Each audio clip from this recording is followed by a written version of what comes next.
မင်းတခါမှမပိုင်ဆိုင်ဘူးတဲ့အရာမျိုးကိုလိုချင်ရင်မင်းတခါမှမလုပ်ဘူးတဲ့အရာမျိုးကိုလုပ်ရလိမ့်မယ်မင်းချမှတ်ခဲ့သမျှဆုံးဖြတ်ချက်တိုင်းဟာအခုဒီအချိန်ဒီခိုက်တန့်စီကိုခေါ်ဆောင်လာခဲ့တာပဲမင်းအနေနဲ့အခုအခြေအနေကိုအားရကျေနပ်မှုရှိရဲ့လားဒီထက်ပိုပြီးလိုချင်သေးလားတာမန်ဘဝဆိုတာဟာတာမန်ဆုံးဖြတ်ချက်တွေရဲ့ရလဒ်ပဲထူးခြားတဲ့ဘဝကတော့ထူးခြားတဲ့ဆုံးဖြတ်ချက်တွေရဲ့ရလဒ်ပဲဒီဆုံးဖြတ်ချက်တွေကိုစနစ်တကျချမှတ်ပြီးမင်းရဲ့ရည်မှန်းချက်စီကိုပြည့်ပြည့်တသားခြေလှမ်းလှမ်းလိုက်ပါဒါကိုမင်းဘဝမှာလက်တွေ့အသုံးချပါမင်းရဲ့ပန်းတိုင်တွေအတွက်အသုံးချပါအစီအစဉ်ဆွဲပါ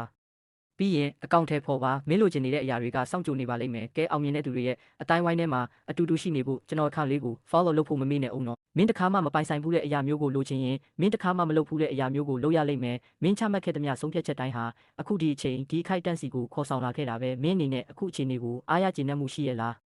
ဒီထက်ပိုပြီးလိုချင်သေးလားတာမန်ဘဝဆိုတာဟာတာမန်ဆုံးဖြတ်ချက်တွေရဲ့ရလဒ်ပဲထူးခြားတဲ့ဘဝကတော့ထူးခြားတဲ့ဆုံးဖြတ်ချက်တွေရဲ့ရလဒ်ပဲဒီဆုံးဖြတ်ချက်တွေကိုစနစ်တကျချမှတ်ပြီးမင်းရဲ့ရည်မှန်းချက်စီကိုပြည့်ပြည့်တသားခြေလှမ်းလှမ်းလိုက်ပါဒါကိုမင်းဘဝမှာလက်တွေ့အသုံးချပါမင်းရဲ့ပန်းတိုင်တွေအတွက်အသုံးချပါအစီအစဉ်ဆွဲပါပြီးရင်အကောင့်ထဲပေါ်ပါမင်းလိုချင်နေတဲ့အရာတွေကစောင့်ကြိုနေပါလိမ့်မယ်ကဲအောင်မြင်တဲ့သူတွေရဲ့အတိုင်းဝိုင်းထဲမှာအတူတူရှိနေဖို့ကျွန်တော်အခါလေးကို follow လုပ်ဖို့မမေ့နဲ့အောင်